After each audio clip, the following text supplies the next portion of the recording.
सांगलीतील शिंदे मळ्यात अज्ञातांनी 4,32,000 रुपये किमतीचे सोन्याचे दागिने आणि रोख रक्कम लंपास केले। या प्रकरणी संगीता संतोष शेलार वय 40 यांनी सांगली शहर पोलीस ठाण्यात अज्ञाताविरोधात फिर्याद दाखल केली।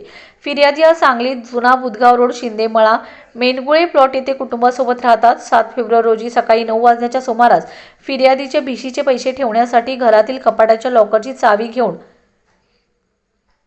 लॉक उघडून पैसे ठेवत असतेवेळी त्यांच्या निदर्शनास आले की त्यांच्या कपाटात असलेले लॉकरच्या चावीचा वापर करून लॉक केलेले लॉकर उघडून त्यातील फिर्यादीने ठेवलेले 82,000 रुपये किमतीचे सोन्याचे दागिने आणि 3.5 लाख रुपये रोख रक्कम असा एकूण 4,32,000चा मुद्देमाल कोणीतरी अज्ञात चोरट्याने चोरून नेले। घरामध्ये सगळ्यांशी चर्चा करून फिर्यादीने या प्रकरणी सांगली शहर पोलीस ठाण्यात तक्रार दाखल केली। त्यानुसार पोलिसांनी अज्ञात चोरट्याच्या विरोधात 8 फेब्रुवारी रोजी दुपारी 2:30 वाजण्याच्या सुमारास गुन्हा दाखल केला आहे। या प्रकरणी पोलिसांनी 4 साक्षीदार तपासले असून पोलीस पुढील तपास करीत आहेत।